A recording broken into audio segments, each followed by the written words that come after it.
KTR social media మీద ఆధారపడి రాజకీయం చేస్తున్నారని కోమటిరెడ్డి వెంకటరెడ్డి అన్నారు. కాంగ్రెస్ అభ్యర్థి నవీన్ యాదవ్ పై ఏమైనా కేసులుంటే బయట పెట్టాలని కేటీఆర్ కు సవాల్ విసిరారు.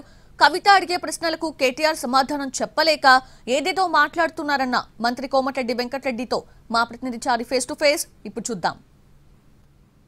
మంత్రి కోమటిరెడ్డి వెంకటరెడ్డి ఎన్నికల ప్రచారంలో ఉన్నారు. మాట్లాడదాం. వెంకటరెడ్డి గారు, జూబ్లీస్ ఫలితం ఎలా ఉండబోతుంది? మాకు తప్పకుండా మాకు నమ్మకం ఉన్నది. ఇలా మాకు ఇక్కడ స్థానిక నాయకులు, అలాగే ముఖ్య నాయకులు, ఎమ్మెల్యేలు వార్డు వైజు ఒక్కొక్క 1000 ఓట్లకు ఒక ఇన్ఛార్జ్ పెట్టుకొని ప్రచారం చేస్తుంటే వాళ్ళే నేను పోయి కొన్ని షాపులలో ఇళ్ళలో ఓటు అడుగుదామంటే మేము చేయి గుర్తుకు ఓటేస్తున్నాం అని వాళ్ళు చెప్తున్నారు. తప్పకుండా 30 నుంచి 50,000 మెజార్టీ వస్తుందని నమ్మకం ఉన్నది. కేటీఆర్ ఒక ఆరోపణలు చేస్తున్నారు. ఇక్కడ మీరేమో అభ్యర్థి యువకుడు, విద్యావంతుడు అని చెప్తున్నారు. ఆయనేమో ఆకు రౌడీ, జూబ్లీహిల్స్లో వాళ్ళని గెలిపిస్తే మళ్ళీ రౌడీ రాజ్యం వస్తుందంట. అవును, ఆకు రౌడీ అన్నప్పుడు ఆ నవీన్ యాదవ్ మీద ఏమైనా కేసుల లిస్ట్ ఉంటే బయట పెట్టొచ్చు కదా. ఆయనకు సోషల్ మీడియా, మేము సోషల్ మీడియా మీద ఆధారపడలే.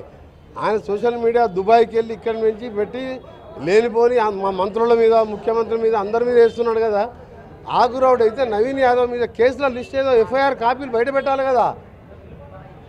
ఓడిపోతున్న వాళ్ళు ఎప్పుడు కూడా ఈ విధమైన చౌకబారు విమర్శలు చేస్తారు.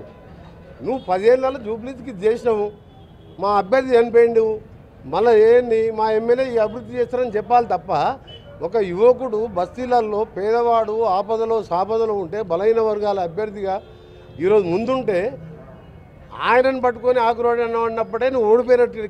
కేసీఆర్ ఎప్పుడు కూడా నువ్వు చేసిన 10 ఏళ్ళు నువ్వు డిఫాక్టో ముఖ్యమంత్రి, పేరుకు మీ నాయన ముఖ్యమంత్రి, నువ్వే ముఖ్యమంత్రి ఉన్నావు కదా. జూబ్లీహిల్స్కి బస్తీలలో ఏం చేసినావు? జైత్రయాత్ర, కేసీఆర్ జైత్రయాత్ర జూబ్లీహిల్స్ నుంచే మొదలవుతుంది. త్వరలోనే మళ్ళీ కేసీఆర్ ముఖ్యమంత్రి కాబోతున్నారని చెప్పేసి ఆయన ప్రచారంలో ప్రధానంగా చెప్తున్నారు. అసెంబ్లీకి రానోడు ముఖ్యమంత్రి ఎట్లయితారా? చారి గారు మీరు బాగా ఉన్నారు. 6 నుంచి గాడికి నందిహిల్స్లో ఉంటాడు తారక. ఇప్పుడు ఫామ్ హౌస్లోకి పోయిండు. మన అసెంబ్లీ నడుతాడు, నందిహిల్స్లో ఉన్నాడు. నందిహిల్స్లో కారెక్కి న్యూట్రల్ వేసినా కానీ అసెంబ్లీలో పడతాడు, 5 నిమిషాలు వస్తాడు. అసెంబ్లీకి రాలే ఎందుకు? 30 మంది ఎమ్మెల్యేలు ఉండి మా బట్టి గారు 5 ఎమ్మెల్యేలే ఉన్నా నిలబడి పోరాటం చేసి ప్రతి సమస్య మీద పోరాటం చేసిండు. బుల్డోజర్ రానివాడు మళ్ళీ ముఖ్యమంత్రి ఎట్లయితాడు? ఎమ్మెల్యేగా కూడా గెలవాడు. గజ్వేల్లో బీజేపీ అభ్యర్థికి కేసీఆర్ ఒక దగ్గర ఎమ్మెల్యే ఓడిపోయాడు. ఎంపీ ఎలక్షన్లో గజ్వేల్లో 2000 బీజేపీ లీడ్ వచ్చింది. అసలు కేసీఆర్ ఎమ్మెల్యే గెలిచేదే డౌట్ అంటుంటే నువ్వు మళ్ళీ ముఖ్యమంత్రి దాకా పోయినందుకు అప్పుడే. బుల్డోజర్ పాలన హైదరాబాద్లో జరిగింది. బుల్డోజర్ పాలన కావాలన్నా తెలుసుకోండి. పేదల ఇల్లు కూల్చడమే రేవంత్ రెడ్డి ప్రభుత్వం యొక్క లక్ష్యంగా కొనసాగుతుందని వాళ్ళు బాధితులందరినీ తీసుకొచ్చి చెప్పేటువంటి ప్రయత్నం చేస్తున్నారు. నువ్వు మంచి ప్రశ్న అడిగినావు. నాకు రోజు నేను టీవీలలో చూస్తున్నా. బుల్డోజర్ ఎందుకు తీసుకొచ్చినావు? ధరణి పేరు మీద మొదటి టర్మ్ ఏమో కాళేశ్వరం పేరు మీద హరీష్ రావు, సంతోష్ రావు 1,50,000 కోట్లు తిన్నారు. నేను చెప్పలేను. నిన్న మొన్న వాళ్ళ సొంతం మరదలు కేటీఆర్ చెల్లె కవితనే చెప్పింది.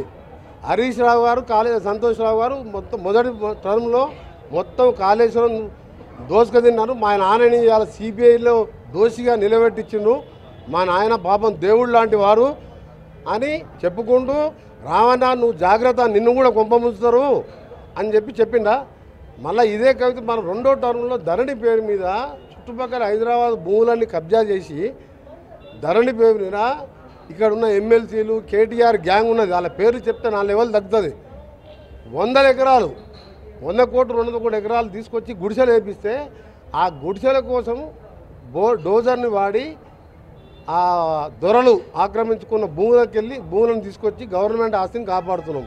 Right sir, thank you very much. అభివృద్ధి కోసం జూబ్లీహిల్స్లో కాంగ్రెస్ పార్టీకి ఓటేయాలని చెప్పేసి కోమటిరెడ్డి వెంకటరెడ్డి కోరుతున్నారు. కెమెరామెన్ శ్రీనివాస్ గౌడ్తో చారి, ఎన్టీవీ, హైదరాబాద్.